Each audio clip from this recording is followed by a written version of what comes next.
We're going to start in 5 minutes.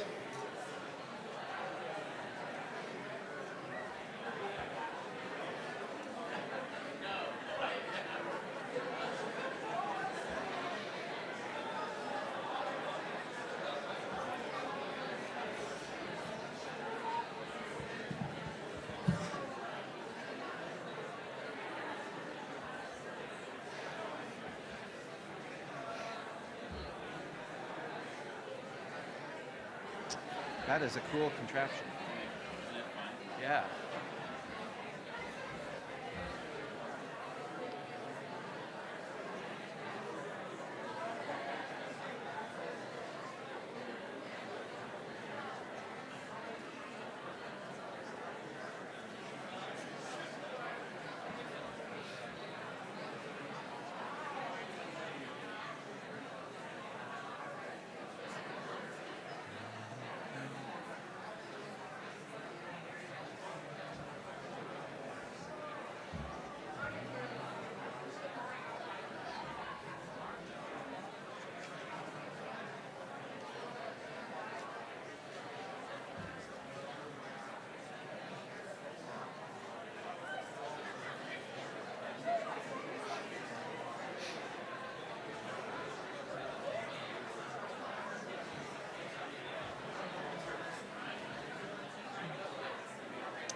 This is your 2-minute warning.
All right, we're going to get started.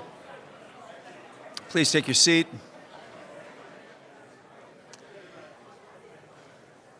Last year, when I introduced Dr. Johnson as a plenary speaker, I said that she distinguished herself as a liturgical scholar because she actually talks to people.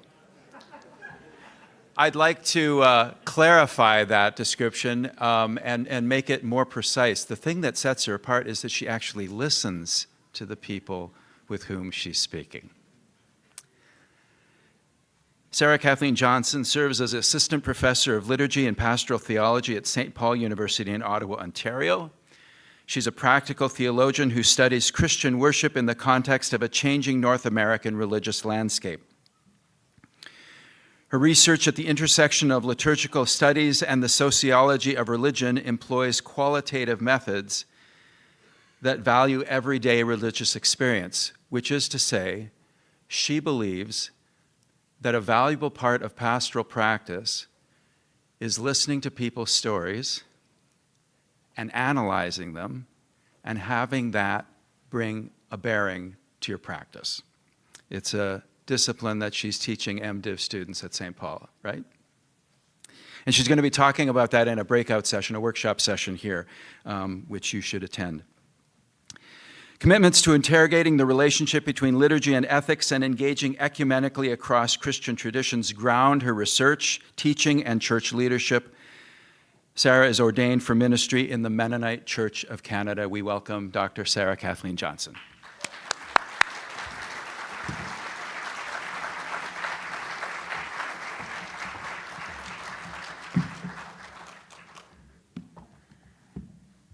Thank you for the warm welcome.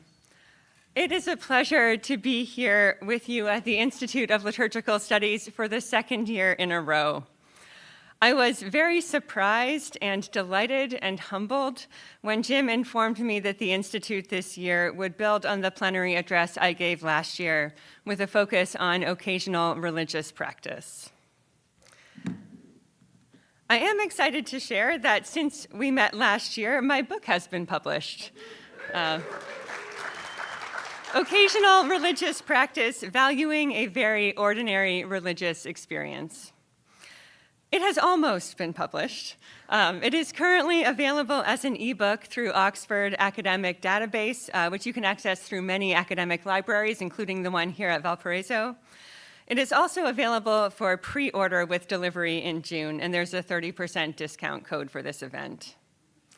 Right now, I am in the early stages of writing another book about ministry with occasional religious practitioners. And I'm excited to learn from all of you through other workshops and plenaries. I'm also looking forward to a bit of a reverse Q&A session tomorrow. So instead of you asking me questions, which I definitely encourage during breaks and at meals and at other times during this event, during this workshop, I will be asking you questions. So you will be invited to share stories about ministry with occasional practitioners, as well as to reflect on the questions related to occasional practice that are most pressing for you. The format will include small group discussion, written responses, and plenary sharing. The session will begin with a process of informed consent, and anonymized insights may be incorporated into the book. So please consider continuing this conversation tomorrow morning. I know there's a lot of wisdom in this room, and I'm very eager to learn from you. A story. Catherine has a Roman Catholic and Orthodox background, yet has never attended religious services routinely, and now identifies as agnostic. Cameron has a Roman Catholic and Anglican background and was raised in the Anglican tradition.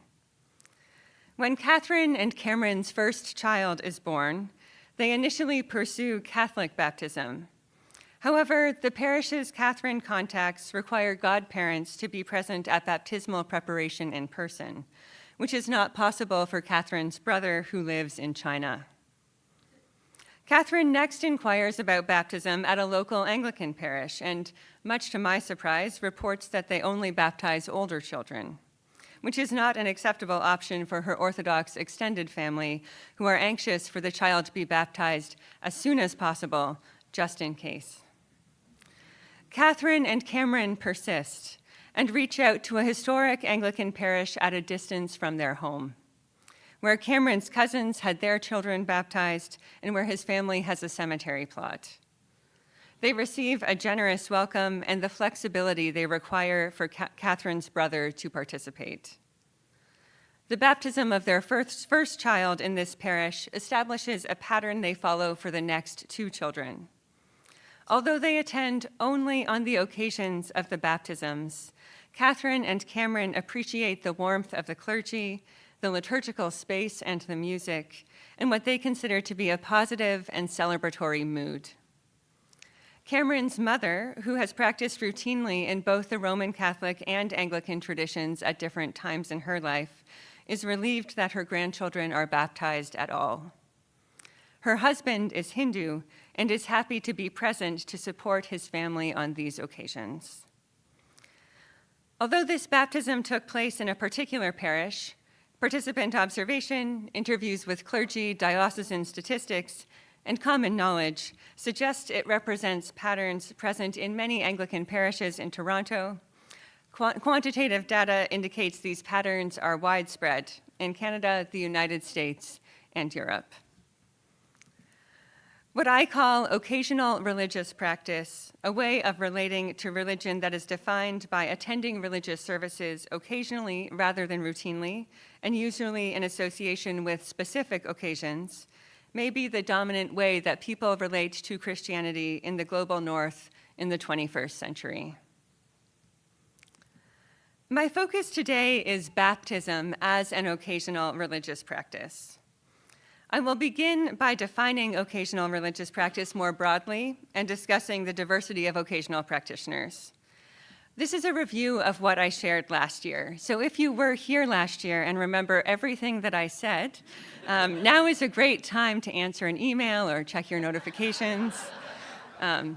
After that review, I will turn to baptism specifically as an occasional religious practice, with a particular focus on how clergy navigate responding to requests for baptism from occasional practitioners.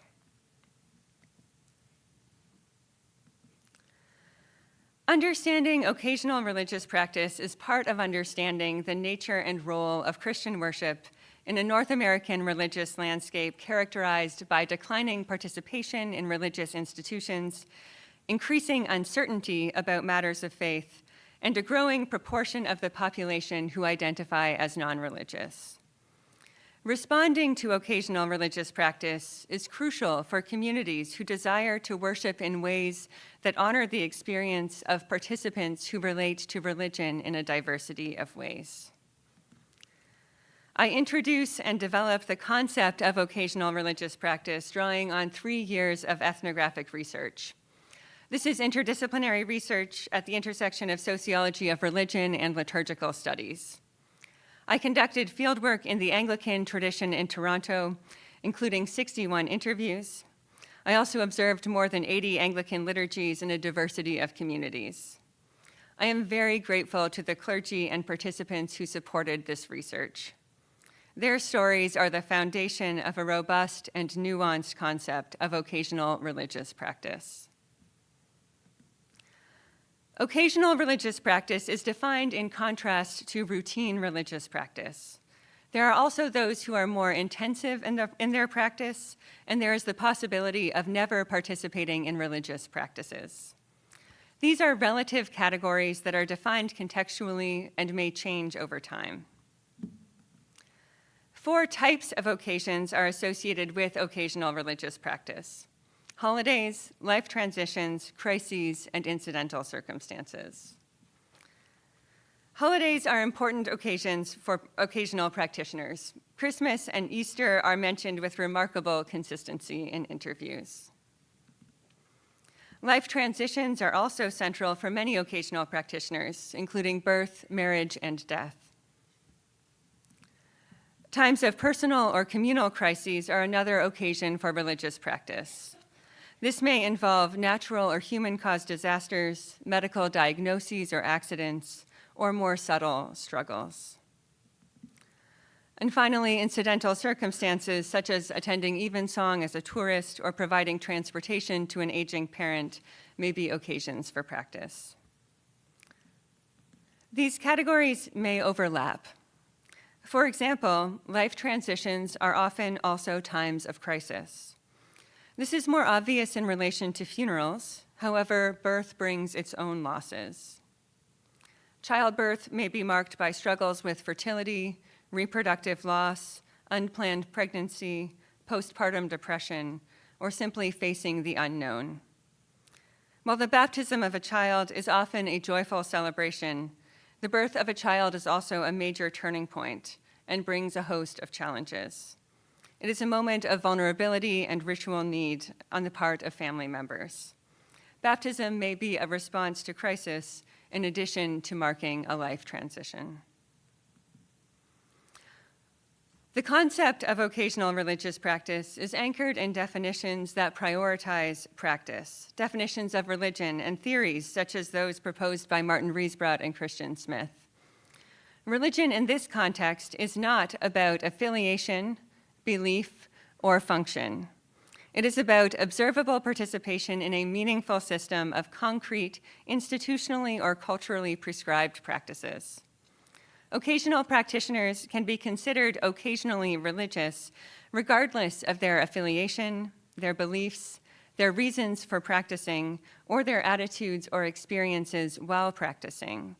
And they are extremely diverse in all of these ways. Participants in this research describe their religious identities in many different ways. All of them were present at Anglican baptisms or funerals, among other occasions for Christian worship. Of course, some participants in Anglican practices do identify as Anglican, whether because of past or present belief and practice, or cultural heritage and family background, or personal choice. Some participants in Anglican practices affiliate with other expressions of Christianity, such as Roman Catholicism, and understand their religious identities in a similar range of ways. Some participants identify simply as Christian. Occasional participants in Christian practices may identify with non-Christian religions as well. And they claim non-Christian religious traditions as well. They also claim a range of non-religious identities, including identifying as spiritual, atheist or agnostic, or indifferent to religion. Attention to occasional religious practice reveals that this is the eclectic mixture of participants in Christian worship in the Anglican tradition in Toronto. So consider Easter Sunday, or perhaps the most recent baptism service that you attended. Who was there? How did they understand their religious identities?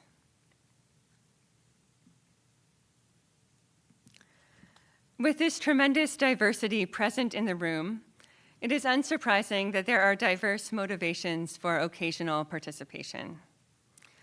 I develop a taxonomy of types of occasional practitioners.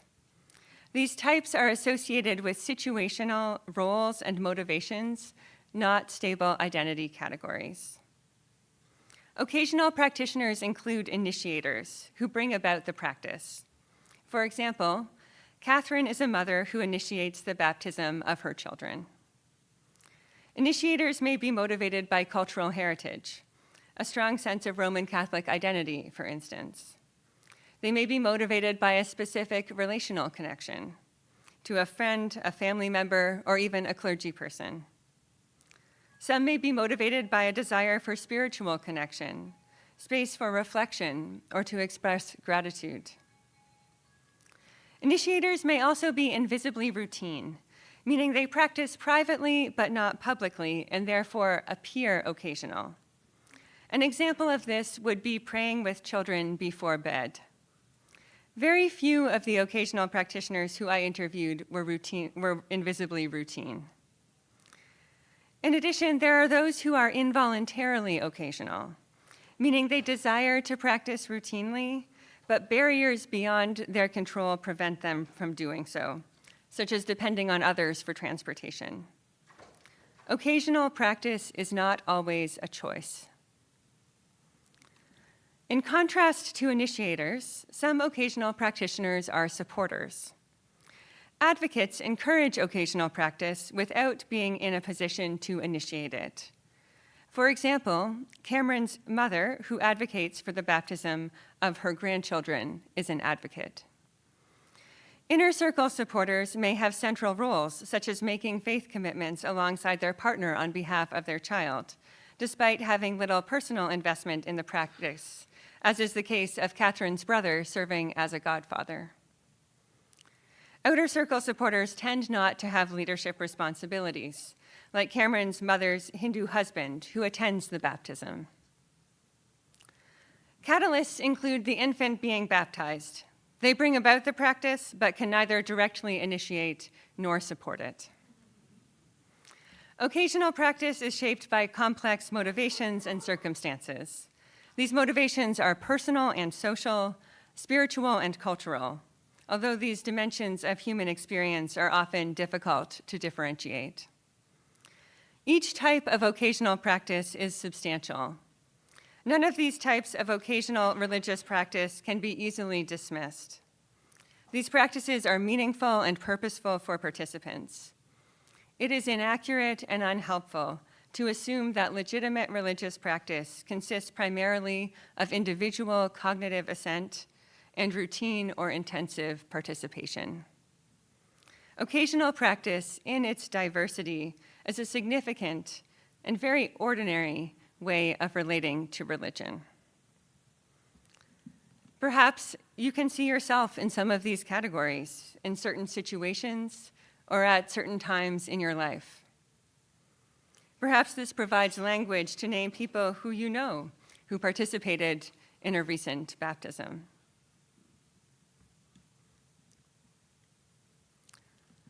Although it is not a new phenomenon, occasional religious practice is widespread in contemporary contexts. What I am calling occasional religious practice is a common thread that runs through literature on religious change in Canada, the United Kingdom, Europe, the United States, and Australia. For example, based on national survey data, Reginald Bibby claims 44% of Canadians are low religious, those in the religious middle who neither embrace nor reject religion. Bibby describes this population primarily in terms of occasional ritual participation. The so-called low religious are the dominant group in every region, age, and gender category in Canada. Each of these analyses of the contemporary religious landscape points to this kind of complex religious middle ground. While there are certainly those at the extremes of religion and non-religion, many more North Americans exist somewhere in between.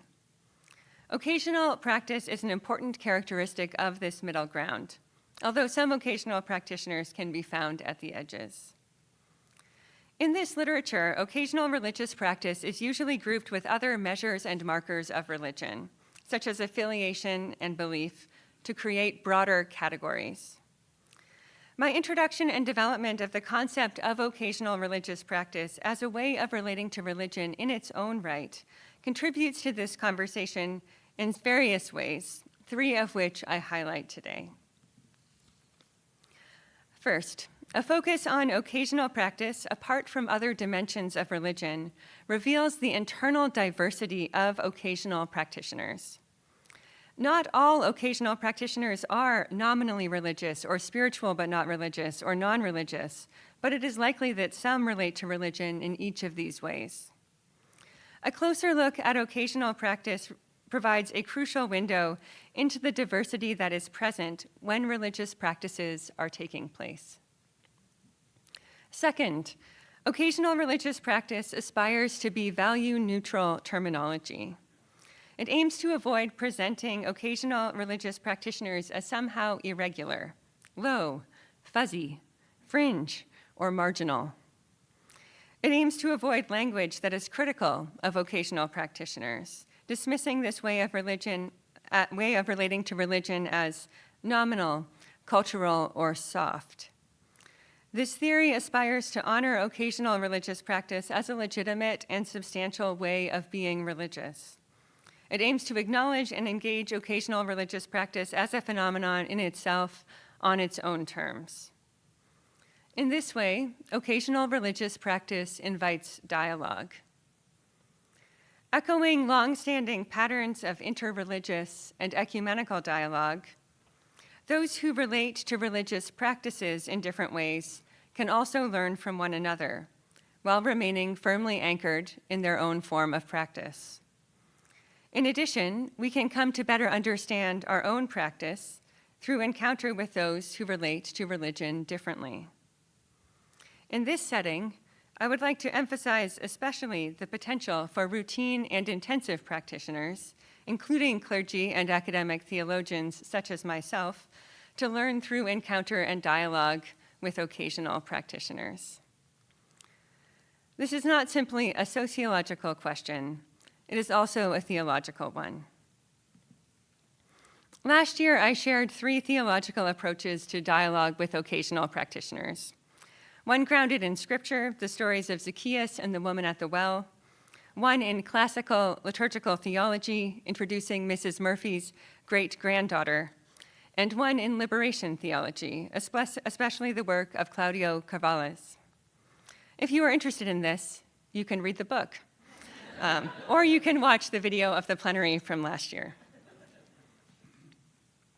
Today, I would like to take a different approach and draw on ritual theory, especially the idea of ritual systems, to understand baptism as an occasional religious practice, and to invite encounter and dialogue with occasional practitioners more broadly. The flame of the Paschal candle leads us into the cavernous darkness of the cathedral nave. Each carrying our own small flame, we process into a familiar space made unfamiliar by candlelight. There is a mysterious and compelling beauty to the single central candle, and each of us held in our own glow, anonymous, equal, yet drawn by the same light. The light of Christ, as the chant declares. This fire of new life, of death and resurrection, of Paschal mystery, shines through the Easter season, and at every funeral and baptism. From this flame, a candle is lit for each person newly baptized. Receive the light of Christ. Receiving the candle often stands out to participants as a significant moment in the baptism service. In some cases, it is the challenge of juggling an infant, an order of service, and a live flame, which demands a different type of attention and responsibility. I remember our daughter tried to grab it when it was lit, and we were like, oh my God, all we need now is the church on fire. That would be so horrible. More often, the candle is something to hold on to, literally and metaphorically. It is concrete, seen and smelled, its wax touched, its warmth felt. It is elemental, transcending the boundaries of tradition and time. The baptism candle is something to bring home. The candle can be used to remember the baptism and to teach the child about baptism as they grow older. Parents link the candle to their own baptisms and even the baptisms of potential future grandchildren. The ritual of receiving a baptism candle is part of the Christian ritual system. Through the framing words and connection to the Paschal candle, the giving of light at baptism connects various Christian rituals. It connects the rituals that mark birth and death as moments in the Christian life and human life cycle. It connects cycles of time, linking baptism to the seasons and days of the Christian year. It connects other aspects of the Christian ritual system: altar candles, torches, prayer candles, Advent candles, and more.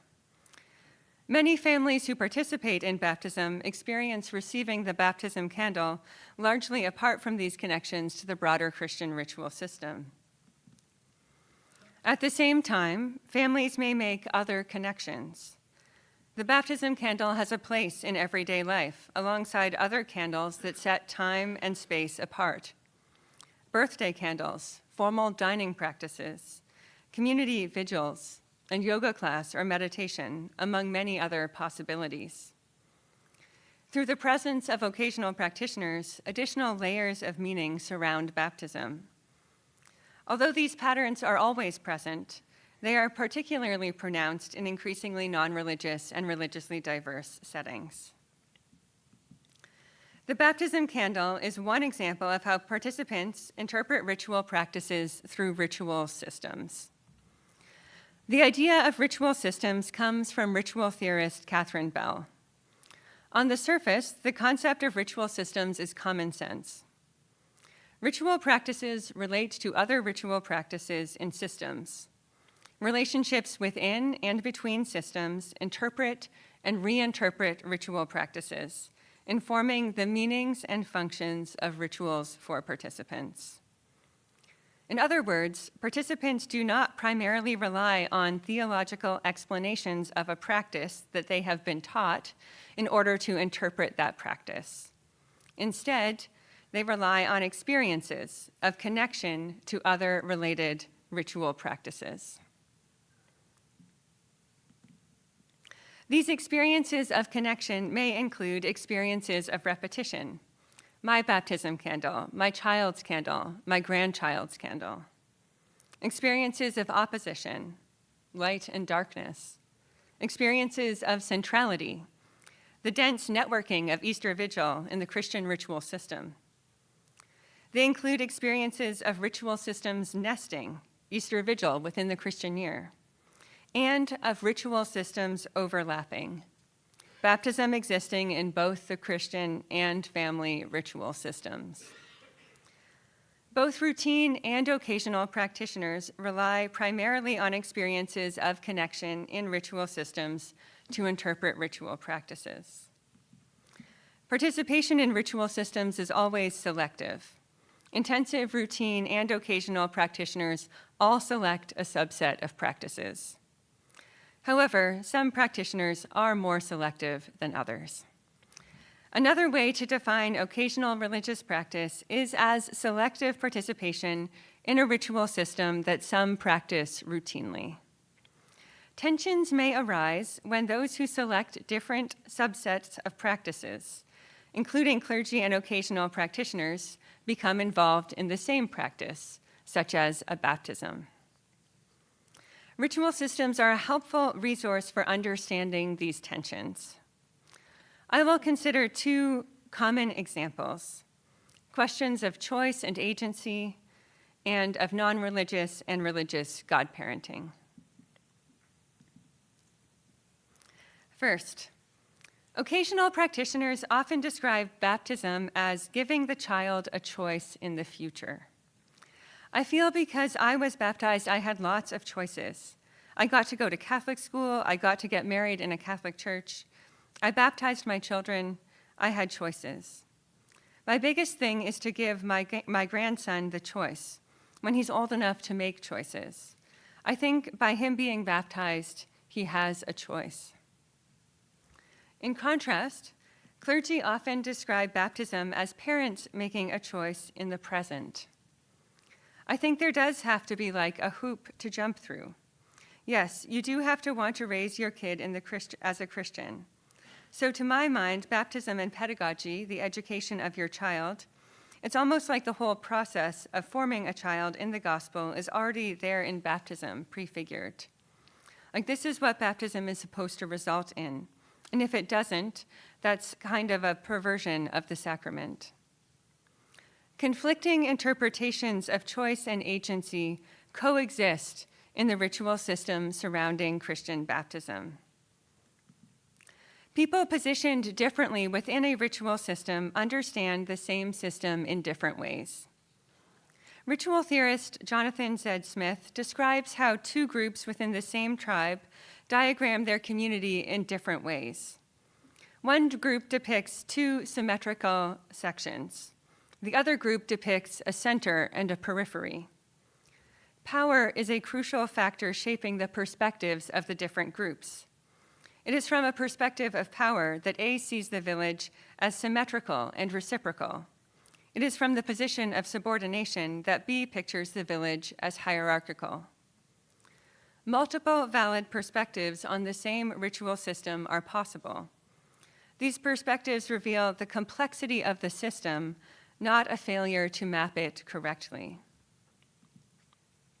In the case of baptism, parents who are occasional practitioners positioned at the margin of the Christian ritual system tend to describe baptism as giving their child a choice in the future.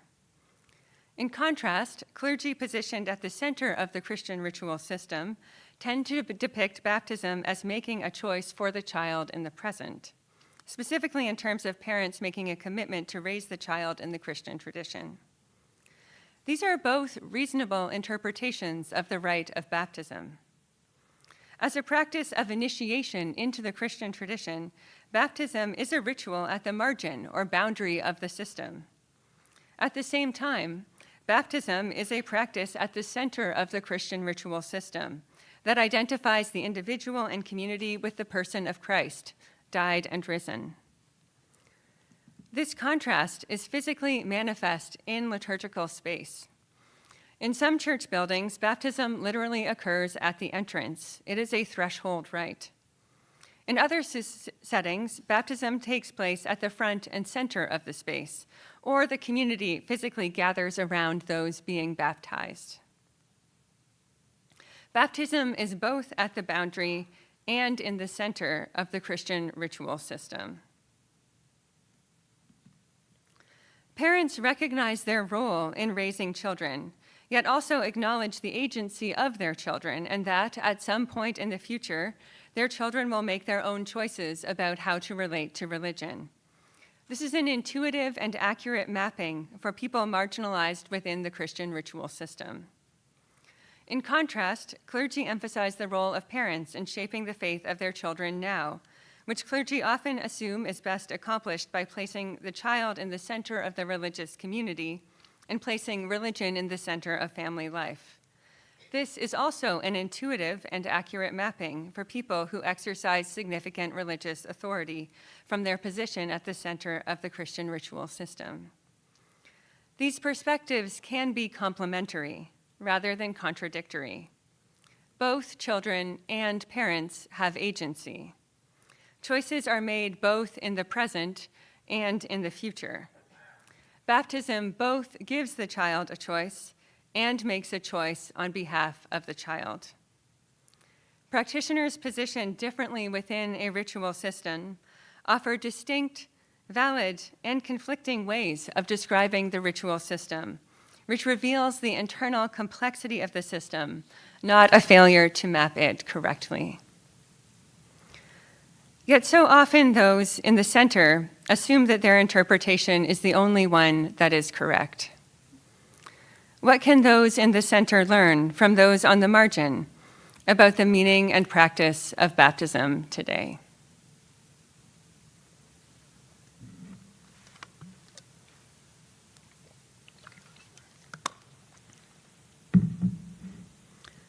A second tension: religious and non-religious godparenting. Clergy often describe being a godparent as a religious role. My expectation around godparents, they are not necessarily connected to my parish, but I do expect them to have a Christian faith that they can articulate, and that they have been baptized. In part because I understand the role of godparents, or as we call them in our order of service, sponsors, that they've been chosen because of their fitness to help raise the child in the life of faith. So if they can't articulate a Christian faith, then they can't very well serve in that capacity. In contrast, occasional practitioners usually describe godparenting as a family role. This godmother, who is an occasional practitioner who identifies as Roman Catholic, describes her experience with her 3 godchildren. So I don't think I've ever approached this as a religious duty at all. I've never had to talk about God with any of them. When I'm ready to talk about that, I can tell them my thoughts and listen to theirs. But I guess traditionally it was supposed to be the role of the godparent to make sure they were on the spiritual right track. I see it as more about just being that extra parent who is there to catch them when their parents are too busy or need a little extra hand or whatever. This tension points to a pervasive dynamic in contemporary contexts: overlapping ritual systems. Overlapping systems are common. It is normal for a society to have multiple ritual systems and for individuals and groups to participate in multiple systems. Overlapping systems sometimes conflict and sometimes correspond. They are sometimes in tension and sometimes in harmony. In many cases, ritual practitioners exist comfortably in overlapping ritual systems, even in instances of perceived conflict. Conflict among systems is often the preoccupation of ritual experts and scholars, not ordinary practitioners. This is certainly the case for non-religious godparents, who are very capable of reinterpreting the precise Christian language of the rite to align with commitments that they feel able to make. They find ways to inhabit two ritual systems simultaneously, even when these systems appear to conflict. It can be helpful for clergy to keep in mind that a relatively small number of people is required to maintain a ritual system. For example, occasional practitioners at baptisms rarely attend Easter Vigil at the Anglican Cathedral. Nevertheless, Easter Vigil and baptism remain connected for the priest who presides and the intensive practitioners who attend both vigil and the baptism. Occasional practice does not necessarily threaten the unity of ritual systems, although it does have the potential to add layers of meaning. Ritual systems create abundant and dynamic layers of meaning. Certain meanings surface for participants in relation to connections within a ritual system and overlaps between different ritual systems. For example, if an infant baptism overlaps with a medical crisis, protection or healing or gratitude may become the dominant layer of meaning. Different layers may even surface at different points in a single celebration, such as belonging to the church being more prominent during the liturgy in the church building, and belonging in the family being more prominent during the meal that follows.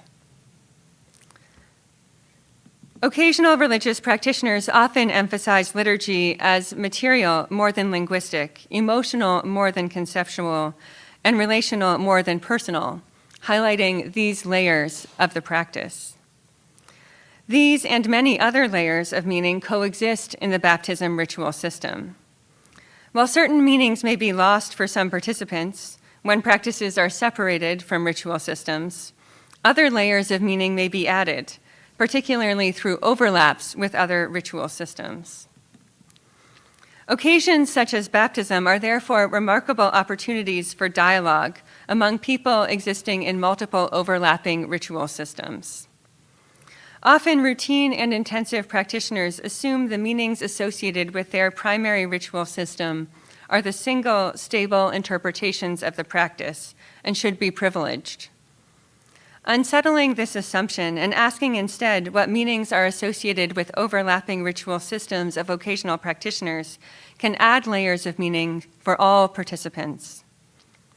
When ritual systems overlap, they are sometimes in tension and sometimes in harmony. Yet even dissonant notes add to the texture. Ongoing negotiation may be unlikely to lead to resolution.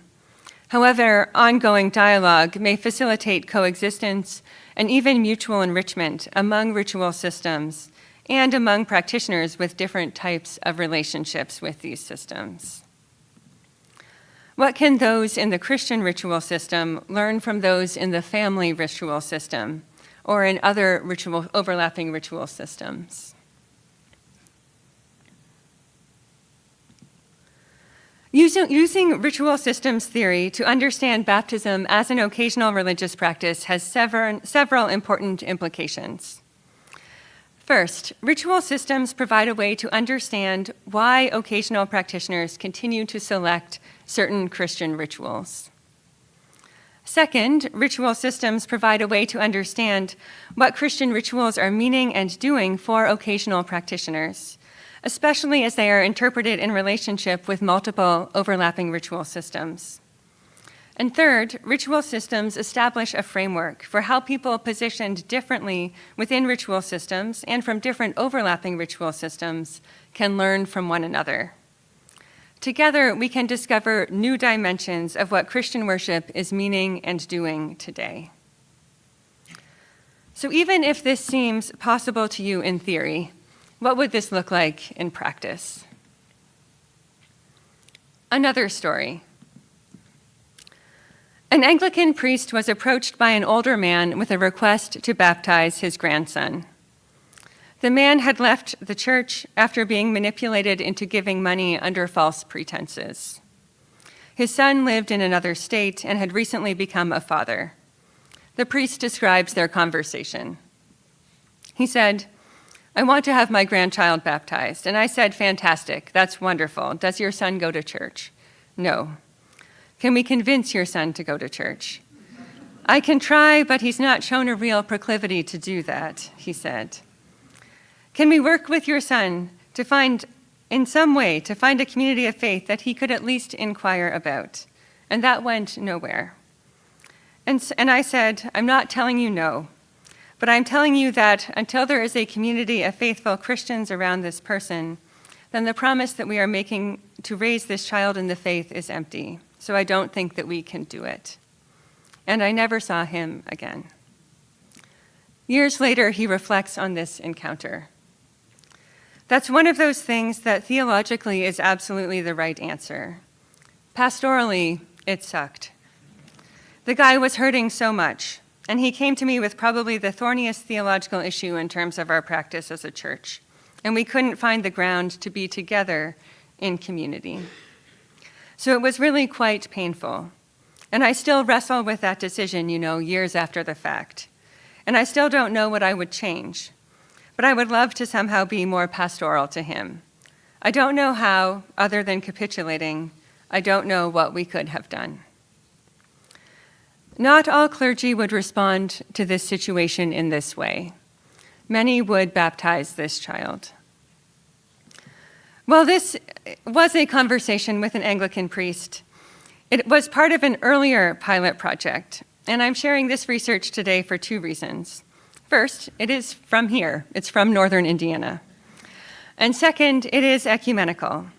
I interviewed 11 clergy affiliated with 4 denominational clusters: Anglican, Methodist, Reformed, and Anabaptist. I'm sorry, no Lutherans were included in this research. But I analyzed 21 stories about infant baptism and child dedication that were shared in these conversations. An article with more in-depth analysis of this data and more expansive theological reflection is published in Studia Liturgica, if you're interested. But interview data reveals 5 approaches clergy use to responding to requests for infant initiation. Clergy decision-making is guided by 2 dynamics. 1, a focus on the church community versus a focus on individual participants, the vertical axis. And 2, prioritizing being firm versus being flexible, the horizontal axis. This results in 5 approaches. One option is safeguarding the church community by maintaining firm boundaries, as was the case in the story I just shared. An emphasis on hospitality as characteristic of the church community leads to more flexibility. Compassion in response to individual pastoral needs also prompts flexible responses. A focus on conviction prioritizes creating space for individuals to make personal commitments that are between them and God. And finally, some see occasional practice as an evangelical opportunity, a mediating position that may lean toward either a focus on the spiritual needs of participants or a desire for church growth. While clergy may lean more toward one of these approaches than the others, the same person may also respond differently depending on the situation. For example, while Reverend Warren took a strong safeguarding stance in the story I shared, he also describes a compassionate approach to performing baptisms for families fleeing a hurricane. Nevertheless, Reverend Warren articulates a covenantal approach to baptism that is common among participants, both in this study and among Anglican priests in Toronto, as I described earlier. A covenantal approach to infant initiation is the idea that infants are baptized on the basis of the faith of their families and the pledge of parents or guardians to raise the children in the faith and in the church, as described in Baptism, Eucharist, and Ministry, for example. Warren is on solid ecumenical ground in his response to the grandfather. In a covenantal approach to infant initiation, clergy become gatekeepers who determine which families are viable candidates to enter into this covenant. When Warren acts as a gatekeeper, in his words, pastorally it sucked. It was also a negative experience for the congregation, who are caught either making commitments they feel they cannot keep or turning away a family in a time of ritual need. And there is tension for the family, who are caught between a desire for baptism and a desire to be honest about their religious belief and practice. The experience of the infant is largely ignored. Within a covenantal approach, these tensions cannot be resolved by either baptizing or not baptizing the infant. An image. More than 66,000 dams have been built on rivers in the United States. Dams control the flow of rivers, holding, releasing, and diverting water. These dams were built for good reasons and have served their communities well. This is analogous to a covenantal understanding of baptism, in which the church controls the flow of water, containing, releasing, and diverting it, to serve the needs of the community. This system was established for good reasons and has served the church well in the past. In recent decades, there has been growing awareness that dams have altered the environment. They have influenced ecosystems and have been impacted by climate change in ways that their creators could never have anticipated. These dams are not bad, but they no longer serve the human and environmental contexts well. Likewise, a covenantal approach to baptism may have unintended consequences. In a changing religious climate, a covenantal approach to infant baptism may no longer be functioning well. Removing dams can transform their surroundings, restoring nature and creating new opportunities. In the past century, more than 1,000 dams have been removed in the United States. Is it time to consider contexts where a covenantal understanding of infant baptism can be removed and the waters of baptism can pour out? Could free-flowing baptismal waters trace the contours of the landscape, restore the ecosystem, and serve the community in new ways? In a changing religious landscape, could a covenantal understanding of infant baptism be supplemented by a kenotic approach to baptism? Could these understandings coexist in the baptism ritual system? The idea of kenosis is anchored in a hymn quoted by Paul in his letter to the church in Philippi. 4 features characterize kenosis. Kenosis is a gift of self into the other without expectation of reward and with the risk of loss. That which is core to one's identity is given up and given over into that which is outside one's identity. The gift of self is given without calculation. There is no expectation of reward. It is not an exchange. In fact, there is a very real risk that it will result in loss. However, there is also the possibility that, in the kenotic gift of self, the self receives and reveals its true identity. Paradoxically, the self may become itself in being emptied out and given over to the other. Indeed, a kenotic flow can be traced through the Christian story. God gives God's self into the humanity of Jesus Christ, in the cradle and on the cross. Christ pours Christ's self out in the church, the body of Christ. The church empties itself in the liturgy, particularly the sacraments, in which the body of Christ is given over into human bodies through material things, water, bread, and wine. The liturgy empties itself in self-giving lives, into the concrete materiality of each day. Each step in the kenotic flow is an extension of the self-emptying of God into the other. Each step in the kenotic flow is marked by a risky pouring out of self, without expectation of reward. Each step is power giving itself over into weakness. Kenosis is not the expectation for the weak to submit to the powerful. Moving further from the origin, the risk of loss increases. However, each moment also contains the possibility of revelation. When the mystery of the divine empties itself into the materiality of the body, there is the possibility that in emptying itself, it reveals itself. This chain of kenotic relationships is sacramental when self-emptying into the other paradoxically renders the self fully present, although this is never guaranteed. Infant baptism can be understood as kenotic. In baptism, the Church gives its identity as the body of Christ to the other. The child is marked with the Trinitarian name and incorporated into the body. What is most central to the nature of the Church is given over to one outside the Church. In a kenotic approach, this gift is given without expectation of reward. No demands are placed on the child or an adult representative. There is no need to discern whether the family is a worthy covenant partner.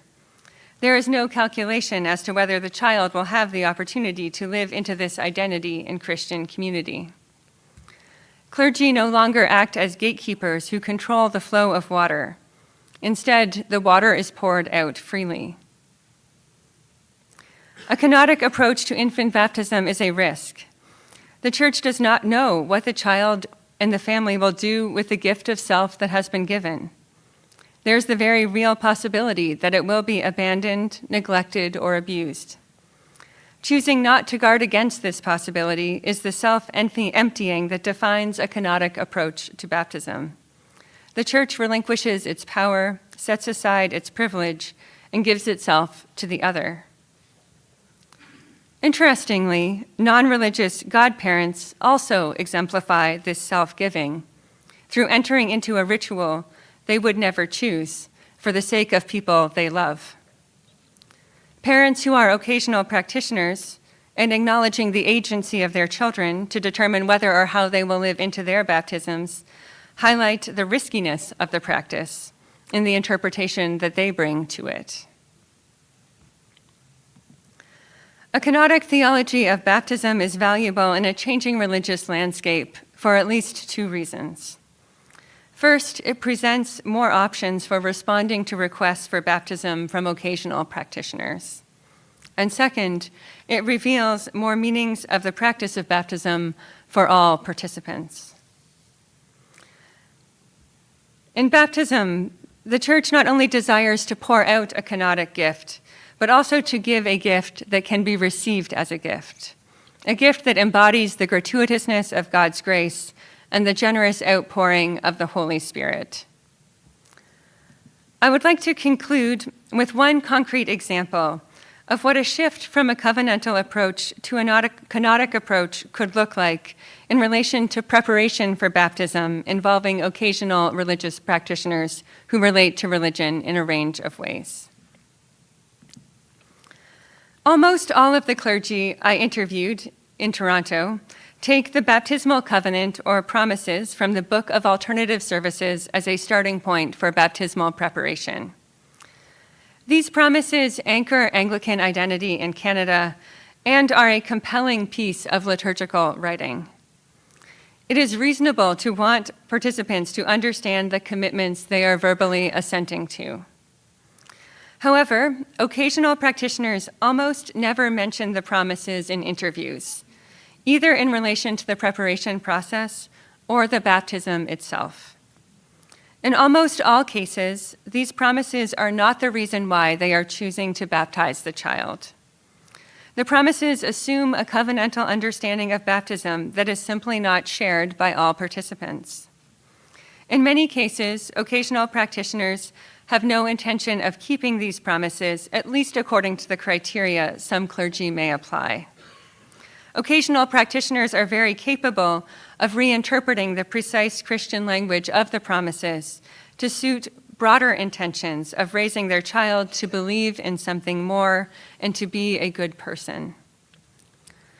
Rather than the linguistic, conceptual, and personal focus of the baptismal promises, occasional practitioners are more engaged in the material, emotional, and relational aspects of the practice of baptism. Perhaps counterintuitively, the baptismal promises are not usually a helpful starting point for preparing occasional practitioners for baptism. One of the priests I interviewed is clear-sighted about these challenges and takes a different approach to preparation for baptism that leans into the material, emotional, and relational aspects of the practice. She meets with the family. First, she asks for the family's stories about baptism and shares her own. Next, she invites parents to reflect on Psalm 139, and it's an emotionally engaging reading from Scripture. This is followed by inviting the participants to make concrete and intuitive connections with the central material objects used in baptism: the water, the oil, and the candle. Then they discuss how the baptism will endure in the life of the family, not by keeping the promises, but by celebrating the anniversary and maintaining relationships with godparents. She concludes by walking through the liturgy in this space so families are comfortable with the practical logistics and have seen the language of the rite. This priest has developed a model for how to prepare occasional practitioners for baptism in a way that meets them where they are and connects with the elements of the practice that are significant for them. At the same time, it also introduces theological insights that are important for the priest, as well as the broader theology and practice of the Christian tradition. It is an approach that invites dialogue, that shares the central Christian practice of baptism, while also asking how we can discover new dimensions of what baptism is meaning and doing together today. The baptism becomes a context for dialogue. In a religious landscape characterized by declining participation in religious institutions, increasing uncertainty about matters of faith, and a growing population identifying as non-religious, people continue to turn to churches at some of the most significant moments in their lives, including the birth of a child, and many others are present to support them. How can we, as church leaders and theologians, respond in ways that acknowledge the diversity of ways participants in Christian practices relate to religion? How can we recognize and value the encounter and dialogue that is occurring among overlapping ritual systems? How can we embrace baptism as a kenotic sacrament, giving a gift that can be received and partnering in pouring out God's abundant grace? Thank you.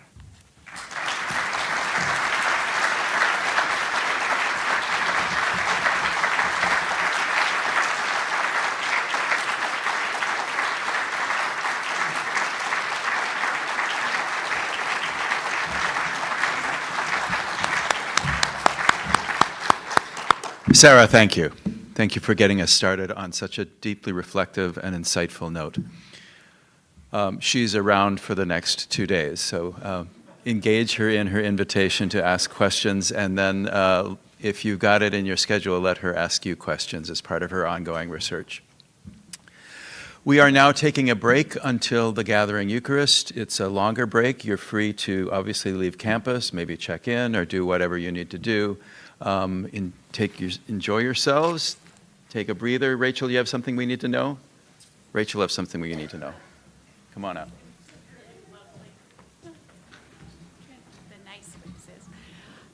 As nicely as I can, I'm going to say the union staff needs to flip this room to dinner. So if you linger, please don't linger in your seat, but maybe by the exhibitors or in the hallway.